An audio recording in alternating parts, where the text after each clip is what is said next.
And say good morning. Thanks for joining and welcome to Preparing You for Cybersecurity Government Regulations, hosted by NorCal PTAC and our very lovely partners here with the San Diego East County Economic Development Council. And let's go ahead and my name is James Forrest. I am a procurement specialist with NorCal PTAC. I'll talk a bit about what NorCal PTAC is in a second. It's one of those acronyms you see around, and you don't know if you want to know the full name or not, but too bad, you're going to hear it.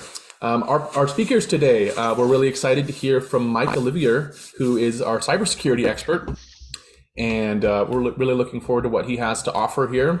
And Lindsay Sylvia is the project manager for East County Economic Development Council and is going to talk about their program in a second. So I will quickly hand things over, but I just do want to talk a little bit about NorCal PTAC and actually PTACs in general. So PTAC stands for Procurement Technical Assistance Center. It's a lot of big words. It basically means that we help with the nitty-gritty of government contracting.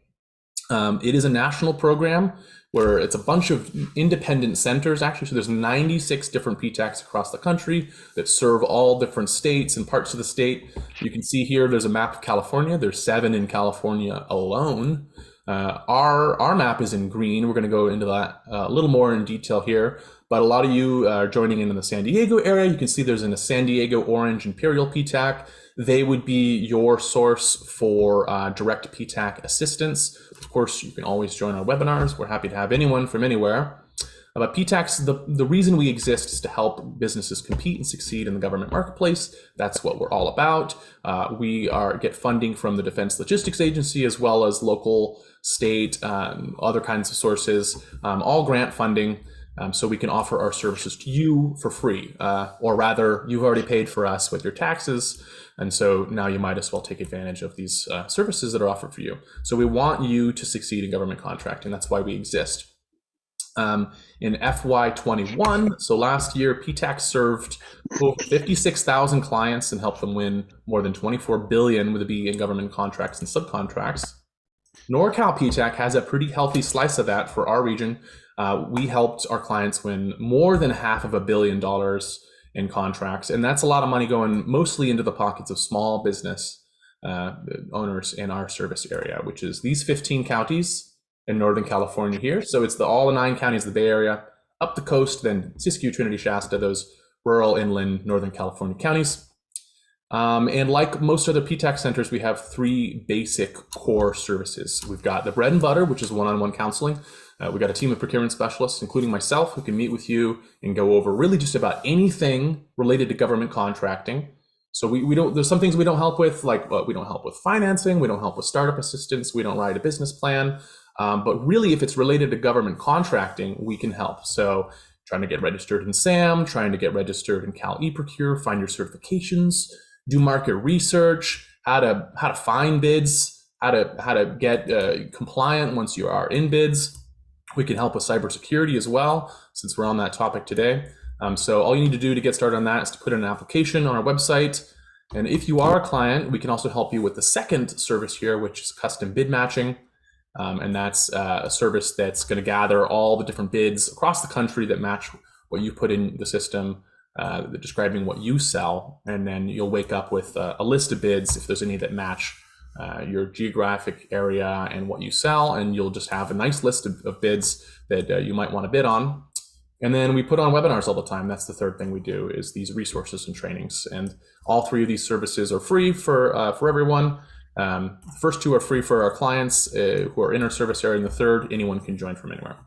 So like I said, sign up on our website there. If you're not sure, if you're in our service area, you could find your local PTAC at that second link here. And another note, everyone's going to receive these slides, so you don't have to worry about that. You'll be able to click on all these hyperlinks. And so, as I mentioned, main presentation today is going to be given by folks from the San Diego East County Economic Development Council. And here to represent them is Lindsay Sylvia, the project manager. So Lindsay, let's go ahead and hear from you. Hi, good morning. Thank you so much for having us. I just want to say a little bit about where this project for us came from. So we are part of Cascade, which there on the screen, but it's a project funded by the Department of Defense's Office of Local Defense Community Cooperation, we like to call old CC. And then that's all ran through the California Governor's Office of Planning and Research. This project is a collaboration of multiple partners, and most of our partners are I think we have some representation here on the call, but we've been working with CMTC, the California Manufacturing Technology Consultants, El Camino College, the California Employment Training Panel, Cal Poly, the California Community Colleges, and other nonprofits such as the Cyber Center of Excellence and SYNED. All of these partners have been working on creating cybersecurity trainings, resources, materials, all aimed for small defense businesses. Each partner is developing their own materials on based on the depths for their clients. So different levels, different depth, different needs. Ours at the EDC was specifically to create kind of a cyber toolbox for small defense businesses with the PTACs and small business development centers, SBDCs. So we created, the last few years have been creating webinars as well as other additional resources, which are posted on our website, which is there on the page there. This is just a small snippet of what we're doing. Mr. Mike Olivier is our cyber expert. We're very fortunate to have a cyber expert on our team. It's a difficult position to fill for a lot of these organizations. So he's been a huge resource in helping me develop these tools. And so I'm going to let him talk a little bit about himself and take it from here. All right, thanks, Lindsay and James, for the introduction. So, there's my bio. I've been in this business for quite a while. We are a registered RPO, resource provider organization, with the CMMC, or the Cyber AB, and in the process of becoming a certification agency, or a C3PAO, which is another bit of alphabet soup. But let's get into the presentation. So that's enough about me. You're not here to listen about me anyway. So next slide, please. So we're going to talk about preparing your company for cyber security regulations. And here's the introduction. We'll talk about, obviously, the introduction, threat, regulations, requirement. Where does your business fall within this thing called the Cybersecurity Maturity Model Certification? This is a daunting task, but certainly there is a cyber value proposition, and in terms of securing your business and making sure that you don't become one of these casualties that we read about all the time. How to look at a third-party provider to help you with your certification process, and then talk about kind of the principles of this whole effort here called integration and sustainment. So next slide, please. So we'll get through the introduction next. So when you look at cybersecurity, I like to think of this as really system security, and that is the goal, is to protect your business. And so think of this not just as a singular thing like cybersecurity. Really, system security is what we're striving for, and this includes physical security, how you secure your business physically. Documents, disk drives, things like that are all components of what we call system security or cybersecurity. These words are kind of used interchangeably, and it's a holistic approach to how you secure and safeguard your network and information. So remember, this is just not one thing. This includes training, configuration management, a whole host of different things to help you secure all the information that you have in your business system to protect your business. Next slide, please. So what are the impacts of not addressing this thing called system security? Well, there's economic injury to you and your clients, and to your business, obviously, and to the nation state. In terms of the Department of Defense, it's going to erode the Department of Defense's ability to provide for the common defense as adversaries, national state actors, steal our technology. Our national technology superiority is degraded. I mean, if you look at it, I was just reading the state of California, if it was a country, would be the 4th largest economy in the world. Think about that. So there's a lot of technology here. people are stealing it. Other countries are, China, Russia, for example. And as these things occur, our economic basis is degraded. So it's just not a disruption, it's stealing information. U.S. intellectual property theft is what some have called the greatest transfer of wealth in the history of mankind. So next slide. So that's all well and good, but when you come to you and your small business, here's a startling statistic perhaps. So 60% of small businesses that are hacked go out of businesses within 6 months. Next, so think about that. Next slide. Think about that in terms of your business. So if you do get hacked, if you have a ransomware attack, then how do you recover? So that's really something that we're going to think about and talk about as we move forward here. But certainly we're all at risk, and just because you're small, and I'm going to hit this point a few times, it doesn't mean you're out of the woods. So what can PTAC do to help you? Well, they're already working in the government space. James and Lindsay have already alluded to these things. They understand the defense industrial base client predicament in terms of working with the federal government. They can help keep you from wasting time and navigate towards contracts and getting contracts you need to stay in business. Next slide. So some important things to remember when you go to a PTAC is they're not cyber experts. It's not going to be this deep dive into requirements. They're not going to do the work for you. So they can help you navigate this gobbledygook of federal regulations. But I mean, at the end of the day, you as that small business is going to have to do most of the work. So again, their assistance, but not doing the work for you is the point here. Next slide. So let's talk about the threat. Next slide. So why are we here? Why are we talking about this? Why this matters to you? Next slide, please. So don't think you're too small to be a target. So cyber incidents are more expensive for smaller firms on balance. So a cyber attack can cost for a small business can run up to $60,000, $70,000. Or more. It just depends. Now, of course, you'll look at the numbers for large businesses and they run into the millions, but they can certainly suffer those losses. A loss of $60,000, $70,000, 50, 20,000, if you will, for a small business could be catastrophic. And the Department of Defense understands that the targets are lower in the supply chain. So if you're going to attack an enemy, you're going to go to their point of greatest vulnerability, the weakness. And those are going to be the small businesses. Why? Because they don't have the resources, they don't have the education, they don't have the skills and the tools to protect themselves. So it's those lower contractors that are most vulnerable. And again, it's due to little expertise and having fewer resources than larger companies. So next slide, please.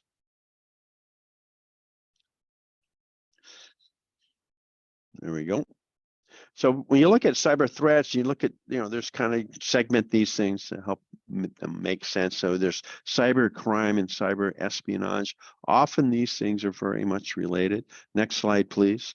When you look at some of these nation state actors, I mean, they have people that are involved in cyber crime. I mean, the Chinese and the Russians are familiar with that. The Chinese, we'll talk about that in the next slide here, but just as an aside here, the Chinese have about 250,000 people, about 200,000 plus that work full time to steal intellectual property. And these guys have a day job, a night job, and oftentimes in the night job, they're involved in cyber crime. North Korea is another example of a nation state that's involved in cyber crime, especially attacking banks throughout Southeast Asia. And you wonder how they get all their money for their rockets and things like that. Well, stealing money from banks is one of them. So that's where the money is, as they say. So cybercrime is focused on money.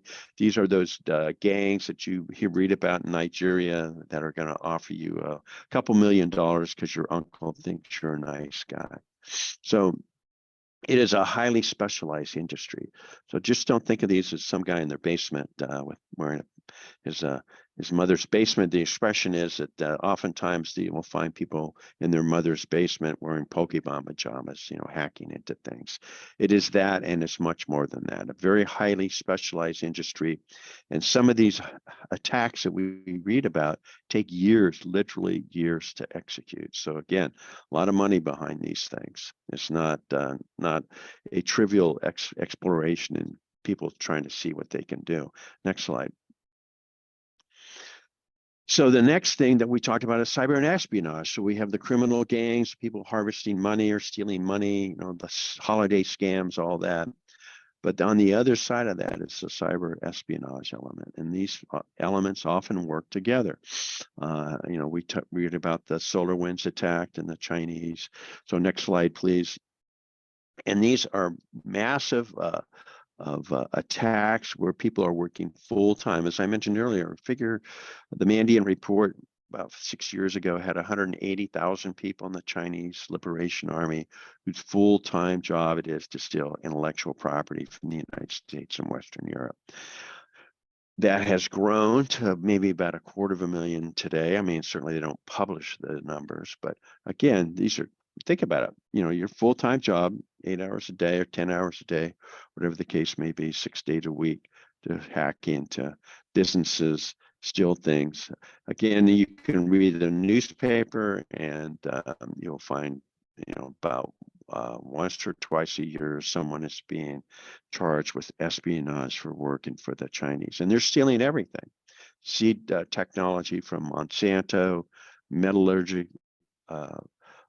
wafer designs, chip designs, things like that. So it's just everything that they can steal to grow their economy. Next slide, please. Next slide. There we go. So the Russians, on the other hand, I mean, they're certainly were involved in this. We had the SolarWinds attack. Interestingly enough, the password that they used was SolarWinds 123. They're able to get into this network, and a very clever hack. Another hack that the Russians got into was an oil refinery, one of the largest oil refineries in the world in Saudi Arabia. And they estimated that the Russians had been in there for over 18 months before they were discovered. And so you think about the investment that they put into these things. So again, the point is that this is no joke. Next slide, please. So one of the things that you want to think about when you look at your system in light of all this terror that I just started about is, what is the attack surface? And so we understand that the threat is consistent, they're persistent, and they're ever evolving in ways in which they can steal money, right, or get into systems. But on your side of it, you have this thing called the attack surface. And what is the attack surface? Is that essentially which we try to defend with all these policies and procedures and things you do. So the more users you have, the more hardware, the greater the attack surface, the greater number of vulnerabilities. So one of the first things you want to do, obviously, is do an assessment of your system and get rid of all the stuff you don't need, particularly hardware and software. So next slide, please. So when you look at the totality of this, you look at small businesses. Well, according to the research here, we got 6 billion devices. And so all of these are part of that attack surface, and reducing this clutter, certainly you don't need anyone to help you do that. This is something that you do as an assessment. Get rid of all the stuff you don't need. That's one of the primary things you could do to make yourself more secure, because these ransomware attacks, when they come in, they propagate, they spread through all your network. And so the strategy, of course, is get rid of all the extra stuff and then segment and restrict access rights. And this is a system administration function that most companies do automatically. But the principle here is that there's no one password in your system should have universal access. Next slide. So again, this gets back to what we talk about oftentimes in this business is people being the weakest link. They say the best way to secure your system is to get rid of all the users and disconnect yourself from the internet. Of course, that's not going to be very productive. So 37% of breaches occur to human error. The Colonial Pipeline hack, as an example, this is the hack that came in from the Russians, I believe, that shut down fuel. It's a 3,000-mile pipeline. Think about that. A 3,000-mile pipeline from the Houston area all the way into New England. There was a misconfigured firewall, human error. Someone was able to figure this out and shut it down. And fuel was not delivered to different parts of New England. This was a couple of years ago. So 90% of hacks occur through email, and this is an access thing. And then 57% of small businesses don't have password policies. It should be missing there, but a password policy. So think about passwords. The SolarWinds 123 as an example of things that you need to establish within your business. Next slide, please.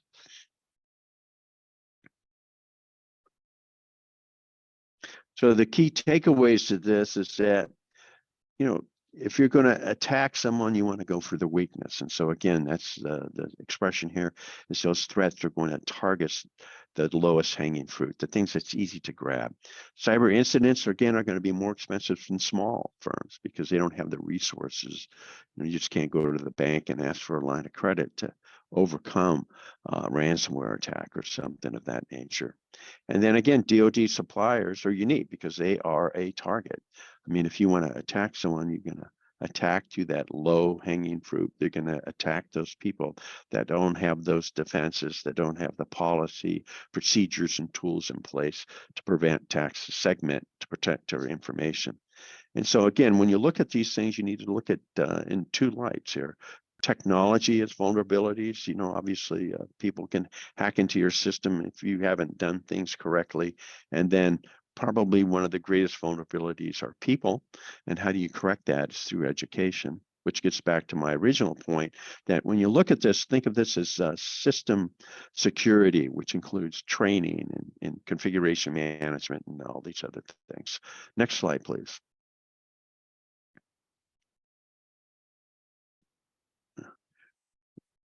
So we'll talk about regulations and requirements. How do we protect ourselves? So someone says you need to protect your computer system, and you say, brilliant idea. How do I do that? And that gets into this thing of regulations, common ways of defending yourself. Thank you. So some of these regulations on the commercial side are HIPAA, the Health Insurance Portability Accountability Act, the California Consumer Privacy Act, and then we have the GDPR, which is from the European Union, the General Data Protection Regulation. And so and PCI DSS, which is the Payment Card Industry Data Security Standard. I'm just going through this alphabet soup here. SOX is SOX-Sarbanes regulations on managing the information that financial institutions collect on you. So all of these have to protect information. And so when you really get right down to it, they all pretty much do the same thing in terms of segmenting information, having policies on passwords, invoking multi-factor authentication. So when you get, if you strip away all the verbiage and all the gobbledygook, as they say, all of these and many, many more are basically fundamentals that are common throughout. So the next one I'll talk about, the next slide, please, is specific to the Department of Defense. And this is from the Department of Defense, and it's called the Cybersecurity Maturity Model Certification. And again, these are the same industry principles in HIPAA. They're the same industry principles in the SOX-Sarbanes regulations and GDPR and so on. So the point is, these are nothing new. Next slide. So again, when we look at federal government, what they're saying is, hey, we need to protect the information, and there's different classes of information. There's NIST 800, is that one standard that we talked about in the last slide. That's from the National Institutes of Standards and Technology. And they say that, hey, we have this federal contract information. That is information that's going to be in your contract. It may be delivery dates, quantities, amount. That needs to be protected. Now, there's other information that's of higher value, and that's what's called controlled and classified information. And this regards safeguarding controls that are by law. And so both of these classes of information are provided by the government, or they can be produced as a contract requirement. Next slide, please. So the first one we'll talk about is federal contract information. Again, this is part of that NIST family of requirements, and there's 17 controls in CMMC. Now there's 15 within the original requirement for federal contract information, and that's the federal acquisition clause that put this into effect. And this came into effect in 2016, so this is nothing new. So if you have a federal contract, you're the prime contractor, you're supposed to be meeting these 15 if you're a federal contractor, or 17 requirements if you're a DoD contractor. So what are those extra 2 requirements? Those extra 2 requirements are basically that you have a visitor log. So if you have visitors come to your facility, you log them in. And the second additional requirement on the CMMC side is that you keep track of your access control devices, which is what they call keys, common access cards, passwords, things like that. Obviously, someone leaves the company, you need to have some sort of key control to make sure that they don't use their key to come back in. Next slide, please. So FCI essentially is information that's not in the public domain. It's not intended for public release. This is one that's a little bit tricky because, I mean, how do you know what's not in the public domain? It's provided by the government or produced as a contract requirement. It can be a product or service, but in one of the good things about it, they specifically state it's not information, it's not COTS information, commercial off-the-shelf products or information. So it's sort of best defined by what it's not than what it is. So next slide, please. The next one in this list of requirements here of information is controlled and classified information. So controlled and classified information is important to understand. It's just not for Defense Department information. It's all information that the government collects on you. So CUI includes your tax information. So obviously you send tax information into the federal government. The federal government has a responsibility by law to protect that information. So if a contractor is going to do analytics on tax information from some period for some reason, they get that information that is possessed by the government, then they have to protect it. So that's a brilliant idea. How do you protect it? Well, again, that's NIST 800-171. So within CUI, there's 20 general categories, and they include law enforcement information, tax information, critical infrastructure information. The list goes on and on. So I just want to point out, this is just not a Department of Defense thing. It is a federal government requirement that if you deal with controlled and classified information, whether it's from the Department of Treasury or Homeland Security or Department of Agriculture, you need to protect it. And how do you protect it? Is by following the guidelines outlined by NIST 800-171. Next slide, please. So the primary thing about this DFARS requirement is adequate security. So what is adequate security? Again, people give you these things to do and you think, okay, well, how am I supposed to do that? And that is defined as fully implementing these 110 control requirements and that's supported by 320 assessment objectives. Again, it's outlined in NIST 800-171. So in order to meet the compliance, for this regulation that's in your contract that says thou shalt do this, you need to look at NIST 800-171, and that has these 14 domains that are broken into 110 security requirements. But the meat of it, the real heart of this, is those 320 assessment objectives. In order to be compliant, you have to meet each and every one of them. So you don't pass if you don't get anything less than 100% score. Next slide, please. So another part of that DFARS clause is incident reporting, and this is where that's found. And basically, if you see an incident, you have to report it within 72 hours. You have to keep records for up to 90 days, and the government may take possession of those elements or those system devices that have been affected by this incident. So that's something to think about as you get into this and people start downloading all this information on their cell phone. So again, if there's an issue, the government, you have agreed that the government will take possession of that to do forensic analysis. So think about these things as you move forward here. Next slide, please.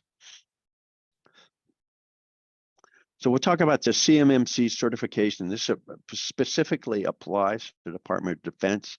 The idea is that this is being implemented within the Department of Defense as we speak. And over time, it will migrate to other areas within the federal government. So if you're doing work for the Department of Agriculture or Health and Human Services or whatever, NASA, whatever agency, then this eventually in time will affect what you're doing. Next slide, please. And the big takeaway there is for all DoD contractors that they're going to have to be compliant by 2025. So this consists of the CMMC framework. It's 3 levels. Level 1, as we mentioned earlier, is the basic level or foundational level, 17 requirements. And again, there's 56 assessment objectives in that. And then level 2, 110 requirements, as we discussed, and 320 assessment objectives. Level 3 is this expert level that hasn't been quite defined yet, but there are some, it hasn't been approved. It's been defined about 335 requirements and 320 plus assessment objectives. So it kind of gives you an idea of the scale between those. Obviously, a huge jump between levels 1 and level 2. Next slide, please. So within this CMMC ecosystem, there are different roles, if you will. There's in the idea is that the government and the CMMC or the Cyber AB want to ensure 3 things. Number 1, that these assessments at level 2 that you'll have to go through, that they're going to be consistent throughout. So there's not going to be any difference between an assessment for a manufacturing company done in Florida or Maine or California. They'll be the same, process, the same procedures and so on and so forth. The second thing about this, they want to have a high degree of confidence in that these assessments are covering what they should be. So again, there's 320 things you need to do. So how you define completion on those has to be consistent throughout.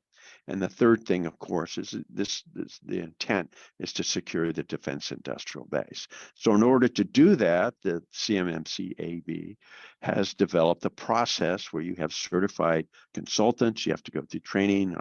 I've gone through training. Our company's gone through training. Certified assessors.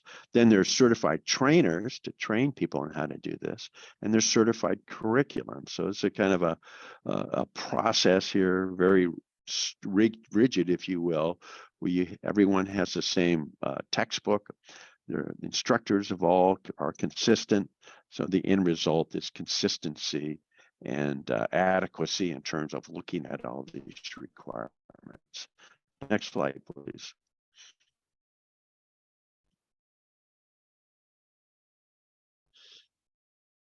So apologize for the slowness on this system here.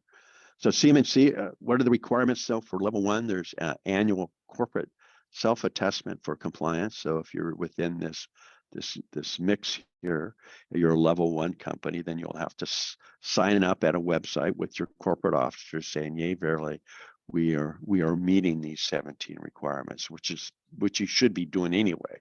All right. Level 2 is that once every 3 years, an independent third-party assessment. So someone's going to come to your place of business and conduct an assessment on those 320 assessment objectives. And then the interim, years 1 and 2, if you will, you'll have to do a corporate self-assessment that you're still meeting those requirements. Next slide, please.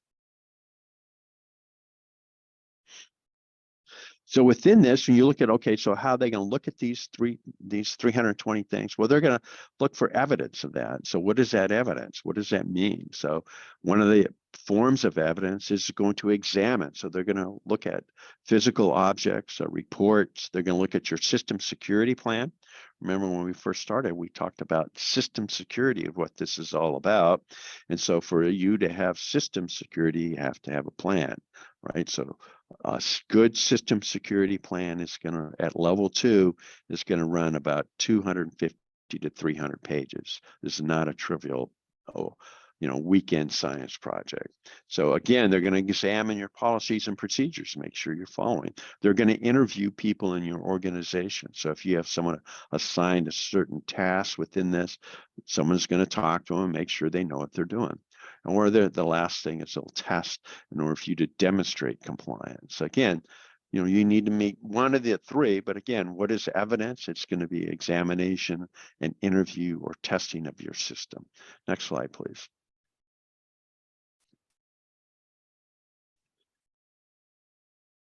So who's going to be at this level 2? Well, it's going to be those companies that receive CUI. And if you're a manufacturer, you get CUI drawings or markings and specifications, then it's going to be you.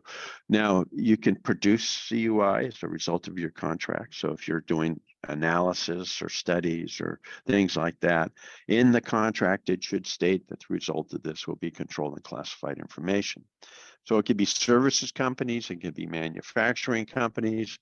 I've even heard of some people saying that companies that are involved in construction, DoD construction projects, are also going to be subject to level 2 assessments through the CMMC framework. Next slide, please. So how is this whole thing supposed to work? How's this going to kind of fall out? So, you're a company, you determine where you fall on this continuum. If you're going to be level 2, you're going to get controlled and classified information in order for you to execute your contract that you have with some Department of Defense entity. Well, guess what? You're going to be subject to this. So the next thing you do is you need to, after you determine your need, is contract with the certified consultant to help prepare for the assessment. So resource provider organizations are designated as those consulting functions or functionaries that will help you meet those requirements, help you with your system security plan, go through, make sure you've got all your ducks in line, because the last thing you want to do is spend a lot of money hiring a C3PAO, which is that certified third-party assessment organization, to spend your money figuring out that you're not ready. So again, you should be absolutely 100% ready before you even think about getting someone to do assessment. So, and then the next thing is you need to find a C3PAO, and that can't be the same folks that are consulting with you. So the assessor within the C3PAO organization, I know there's a lot of acronyms here, he's going to do the assessment, and they'll look at, going through those 3 things. In terms of looking at evidence, and they're going to look at that evidence in terms of its adequacy. Does it cover the requirement? And sufficiency. Is it covering enough of the requirement? What is the scope of that requirement? And so once you pass, then he's going to make a recommendation. The lead assessor will send that to the C3PAO. The C3PAO will then make the certification and then send that to the Cyber AB for final adjudication, if you will. Now, there's another organization that's going to get involved in this. Now, a couple things here. There may be some things that agency or company doesn't complete. And let me back up and say there are certain things within that 110 requirements that you absolutely must do, and if you don't, you fail. So there are some things in there that are important but not as important. And so the system gives you a little bit of leeway in terms of those, what we call those less important things, but you can't have them all undone. So I think at the 88%, you must complete 80% of those lower level requirements. And if you haven't completed some of those, then you have a grace period of 180 days to close them out. So you need to have a plan of action and milestones in order to close that out. But at the end of the day, in order to be certified, you need to be compliant with all 320 of those assessment objectives.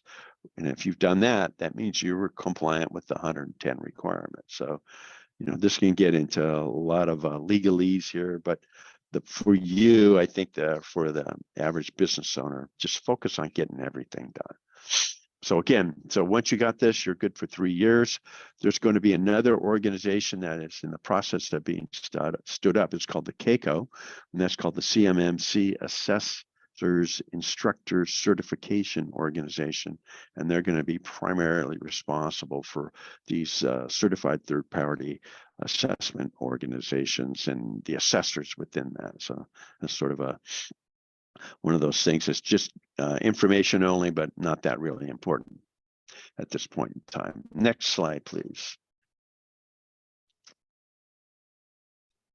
So what are the key takeaways to this? Is that the Deforest Requirement Defense Federal Acquisition Regulation Supplement 7012 requires NIST 800-171 for contractors to handle controlled and classified information. And this has been around since 2016. So the government has these cost models, but most of them are, I should say, based on the assumption that most companies have already been doing this because of December 31st, 2017, companies were supposed to be doing a lot of this stuff. So the government's kind of twixt in between saying, well, to the contracting defense industrial-based contractors that, hey, you guys have already been doing this. So you said you have. So there's some pushback on that. So bottom line is, if you don't have a level 2 certification, you're not eligible to receive controlled and classified information. Therefore, you can't bid or you can't be awarded those contracts.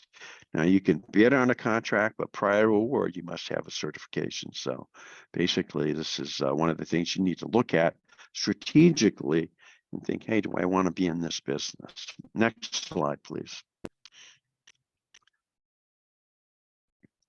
So we talk about integration and sustainment implementation considerations. So when you look at how if you decide this is what you want to do, you look at how you implement this, think about these things. These are just hints that you need to think about and things you can do now today in order to prepare yourself for going full bore into compliance. Next slide, please.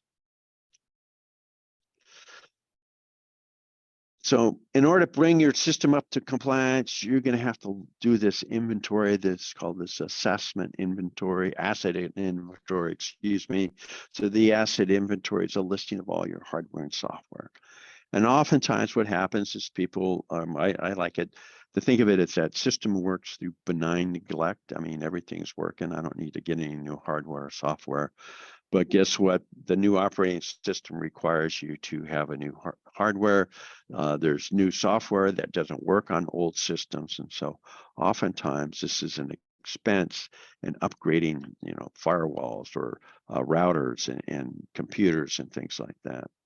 So again, think of this holistically. There's a life cycle for your hardware. There's a life cycle for your documentation. So bringing this up to compliance may require you to buy new hardware, for example. But then again, you need to think about how you dispose of systems and how you upgrade and update these over the lifetime of your business. So setting up systems to meet compliance requires segmentation. So how do you segment or establish boundaries? How you keep that controlled and classified information away from people that don't need to see it. Just like you keep your accounting information away from people that don't need to be in accounting, you need to think of this data from the government, FCI and CUI, the same way. He must have restricted access rights to these to the software and to the devices that host this software and information. Next slide, please. So another part of integration is developing the system security plan. I mean, again, this is that holistic document that's going to tell you or describe how you secure your information management system. Getting back to the primary document for compliance, which is NIST 800-171, as you've heard me pontificate here for a bit, that's 320 things that you need to do. So how are you doing that? So your system security plan needs to address each and every one of those. In addition to that, you need to have some sort of evidence that demonstrates that you are compliant. And this is not a trivial matter. So this could take a year. And then the reason it takes so long is this is no one's full-time job. Everyone has to work, and you have direct labor doing other things. And so, this is a part-time effort, and consequently, it can take a long time. Next slide. So the other part of this is now we've got to a point where we've integrated our system, where everything is up to speed. Now we have to sustain this over time. This is important to think about because this is not a one-time deal. As we discussed, you're going to be assessed every 3 years, but you have to demonstrate that you are complying with, you're institutionalizing all these practices throughout the year. So you have annual meetings, configuration management meetings, updating your hardware and software. All this has to be documented. So this is going to cost. This is the life cycle work of sustaining your system over time. It's keeping your system up to date in terms of hardware and software. You have to have controlling your system, demonstrate that through configuration monitoring. And another element is system monitoring. So you have to demonstrate that you are monitoring your system, making sure that you don't have any malware or people haven't got inside your system. As I mentioned earlier when we talked about the threats, oftentimes actors will be inside systems for over a year before they're discovered. So again, system monitoring is very important, even for a small business. Next slide, please. So another part of sustainment is training. So we talk about general cyber hygiene training, which is again, insider threat chain training. This is what they call cyber hygiene. Things you should do. Have password policy. Have multi-factor authentication. People need to be trained, not necessarily how to use them, but the purpose of them. Another example of training is incident response. If there's a problem in your network or your system, what are people supposed to do? Do they know? Do they know how to recognize an incident? So they see something's a little bit screwy, then who do they call? What do they do? So all this is that general cybersecurity training. Then that resolves again into system security plan training, again, incident response, risk management, configuration management, all of these things that you have to do in order to sustain your process and plan over time. Well, people need to know what it is their roles and responsibilities are in terms of risk management, configuration management, the list goes on. And then the third part of this training is technical skills training, which is sysadmin, system monitoring, auditing. So if you have a managed service provider, in theory, there are people who are educated and know what it is they're doing. If you're doing it in-house, supposedly you have people that are trained and update their skills. So, part of the sustainment, a big part of that is really when you look at the labor costs is going to be in hosting these meetings and again, training on how to maintain your system over time. Next slide.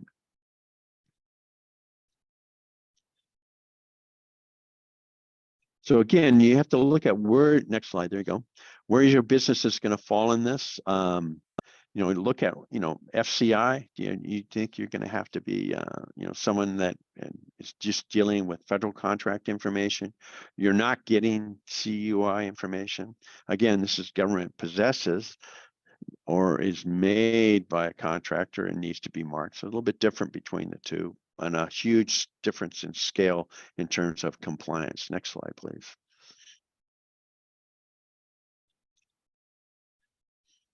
So in order for you to figure out where you're going to be is you need to follow the information. If you're a prime contractor, you got FCI, that's a given. The government contract is going to determine the flow of CUI. So it depends whether you're a subcontractor or prime contractor. We'll get into subcontractors in a minute, but it should be marked, although in general, it's not marked. So again, this question is, okay, what do we have? I talk to customers and they say, yeah, I think we need to be level 2, but we've never seen any CUI. Tell me where it is. And if the government's doing a very poor job at marking that, that will change over time. So again, the important thing is, push back on some of these things if you think that is involving commercial off-the-shelf systems or technology. Next slide, please. So again, basically follow where this information comes from. The other thing we talk about is flow down. This is important because a lot of small companies are subcontractors. You're not the prime contractor.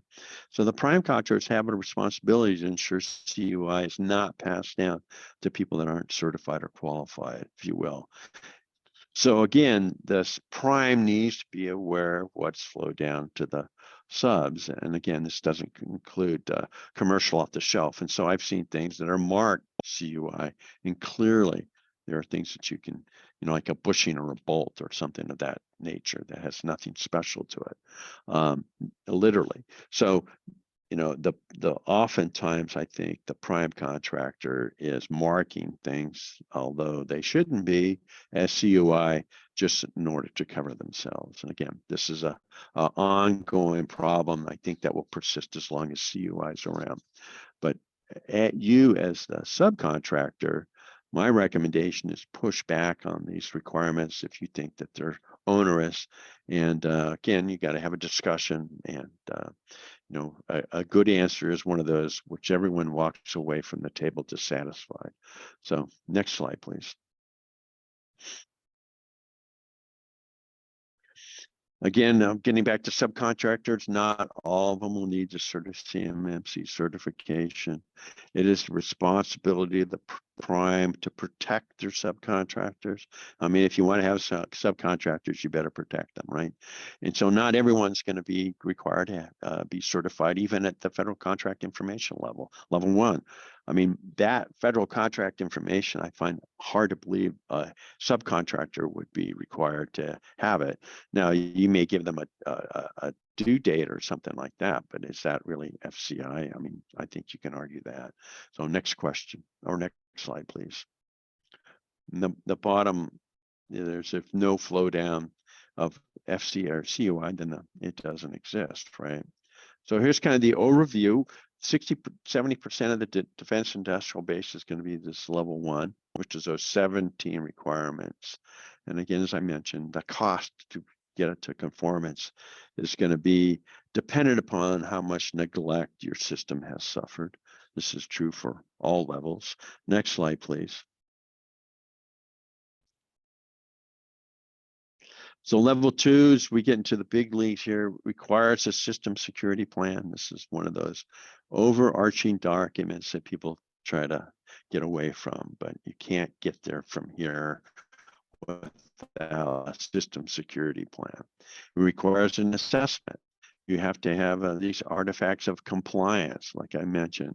They're going to examine, interview, or test your system, or for compliance to each one of these requirements.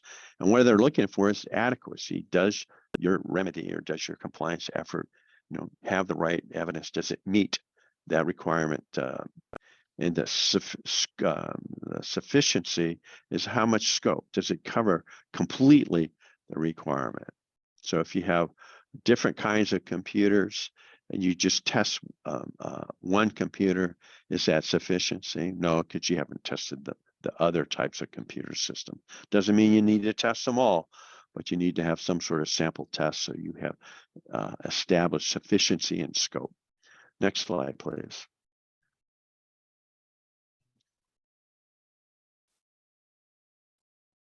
Again, at level 2, the assessment is based upon safeguarding, controlling classified information. As I mentioned many times here, you got 110 requirements, and those are supported by these 320 assessment objectives.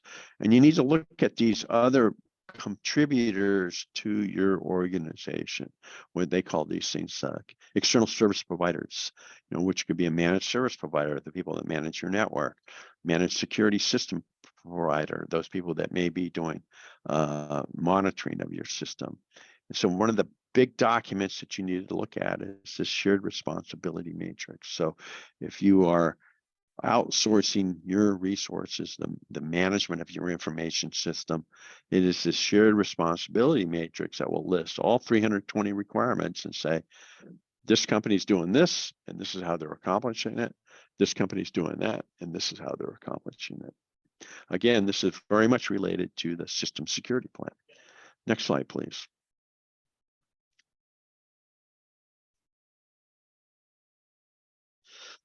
So self-assessment, I mean, this is kind of where you get started. The supplier performance risk system has a requirement that if you're in this business, you fill this out and you do a self-assessment. And this is, of course, only a level 2 thing. And so where are you on this? So this task list of things you got to accomplish. So one of the first things you need to know is know what you have and know who's using your system. How you have restricted access to users. And then, of course, developing your documentation and having a system security plan. When it gets to the supplier risk system, we have a thing called survey bias, where most companies have said they're better than they are. I think initially we had a lot of companies that were filling this out, giving themselves a perfect score. And then when the government said, great, we're going to take a look at your system, they revised their score hundreds of points below what it had initially been. So something to think about.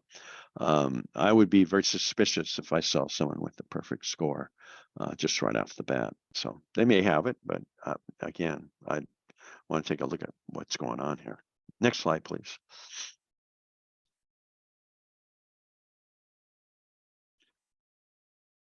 So what are the takeaways? So decide whether this effort's worth the cost, right? Again, when we talked about meeting compliance at level 2 is taking a year, having to pay money for consultants, having to upgrade equipment, hardware, software, train people. This is a big expense. The requirements aren't changing. I mean, this CMMC process has gone through this evolutionary period. It's changed its name. It used to be CMMC AB. Now it's Cyber AB. It's minor. We're on version 2.0 of the CMMC framework. Again, these things have changed, but the basic requirements, NIST 800-171 from 2016 hasn't changed. And so that's the thing that you need to focus on if this is what you're interested in doing. And oftentimes this needs to be a change in organizational behavior. So again, the way people have been working in the past may not be compliant with this new way of meeting compliance with the NIST 800-171. And that's often the most painful thing. Next slide. So what is the value proposition? Next slide. So you've gone through all this, what is it that you can really say to yourself? Well, again, contracts for the federal government, cybersecurity is going to be a foundation and it's going to be treated as such. That means it's non-negotiable. So when you look at cost, schedule, performance, the next slide, please, you look at these things are all kind of negotiable, right? Cost, schedule, performance, you may negotiate a little bit of cost, you may have the schedule slip, you may reduce some of the requirements, but cybersecurity is a foundational requirement. It's not going to change. That gets back to the point I mentioned earlier, that in order to be compliant with level 2 in the CMMC framework, you have to be 100%. And so that is a non-negotiable. Again, there may be some slippage in the schedule. There might be some requirements drop off and costs may increase or so, but there's not going to be negotiation for cybersecurity in meeting those NIST 800-171 requirements. Next slide, please. So there is a cost, right? There's compliance certification cost to get certified, and there's that institutional cost that we talked about earlier. And this is that sustainment cost and material and labor. So these are the things you need to look at in terms of whether you want to go down this road. If this is your primary business, well, then obviously you don't have much options. Next slide, please. So when we talk about third-party providers, next slide, please. So the CMMC has this ecosystem there highlighted in yellow. It's the CMMC cyberab.org website. And then you can go to the marketplace tab and you can find the resource provider organizations that can help you meet these certification requirements. And there's 2,632 the last time I got that number. So these are all resource providers that can help you meet those requirements, develop your system security planning, get on the road to meeting that compliance. So there's resources, although these are not free by any stretch of the imagination. Next slide, please. So when you look at, what companies you want to bring in for support, you need to do your due diligence like everything else. The second bullet there is probably one of the most important things. This deals with scope. As you remember earlier in the presentation, we talked about the attack surface. Attack surface and scope are very much related. Attack surface is all the stuff that I, as an adversary, can use to get into your network and your system. So some of those things will be in scope in regards to CMMC, controlled CUI, that level 2 thing that we've been talking about. Some of them will be out of scope. And so knowing what your scope is very important. And I would recommend you figure that out before you talk to anyone about your system, because you have to have a full, clear, and unambiguous understanding of what it is within your organization that is subject to this requirement. So, is it only CUI, FCI? So again, something that you need to think about. The last bullet there, compliance, you see 2,600 companies. Well, sometimes people are jumping on the bandwagon because it seems a good idea at the time. And your due diligence, you need to kind of ferret out those that really know what they're doing, as opposed to those that think this is, hey, let's just jump in this and see how the water is, type of an attitude. Next slide, please. So again, this gets back to do your homework. Read the contract, read the fine print. Is there a non-disclosure agreement? Is there a service level agreement? Again, you may have a team of companies, managed service provider, that help you, but again, you need to look at all these and orchestrate them and get them all working together. And again, the important point here is no one can guarantee you anything. If someone guarantees you compliance, I just walk away, because no one can do your own work. The person that's going to make you compliant is you, yourself, and your company staff members. Next slide, please. So kind of red flags, what to look out for, what to avoid. Someone that says, hey, we have one size fits all, we have one solution for you, a turnkey solution. Every company's different. The requirements for each company is different. Any sort of promises that you'll be secure, you'll be taken care of, kind of the bait and switch thing. Too good to be true, it's probably not. We've all heard that. The last thing is that this is not a software solution. I've seen a lot of things, bandied about, use our software and become compliant. I have yet to figure how you do that out.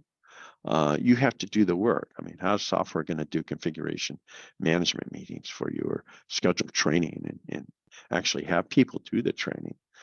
These are all human actions that has to take place. Next slide, please. So figure out what you really need, and what can be done in-house. What are those elements of compliance that you're meeting now? Most companies are meeting a lot of these compliance requirements, though it may not seem like it. The issue is they haven't documented it. It's not a policy or procedure. It hasn't been written down. And so that is really the task at hand, and making sure these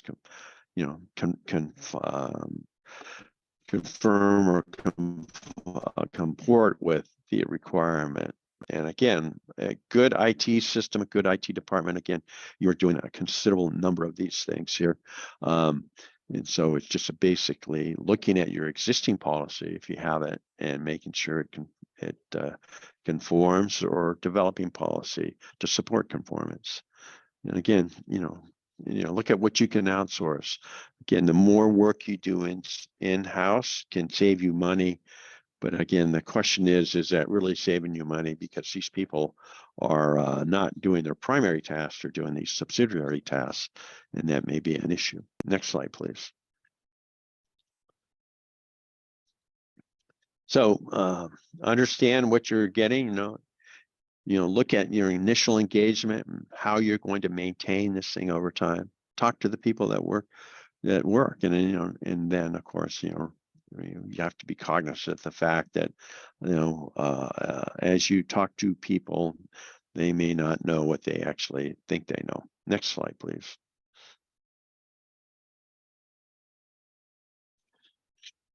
So when you use your cyber posture, you can use this as a marketing effort here to talk to other customers. Next slide, please.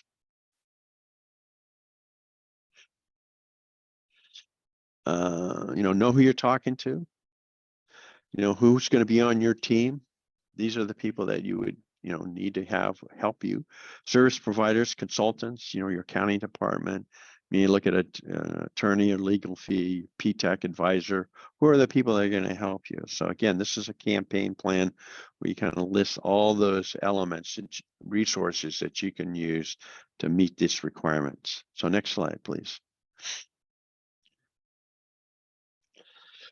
So again, a great resource here is the California Manufacturing Technology Centers.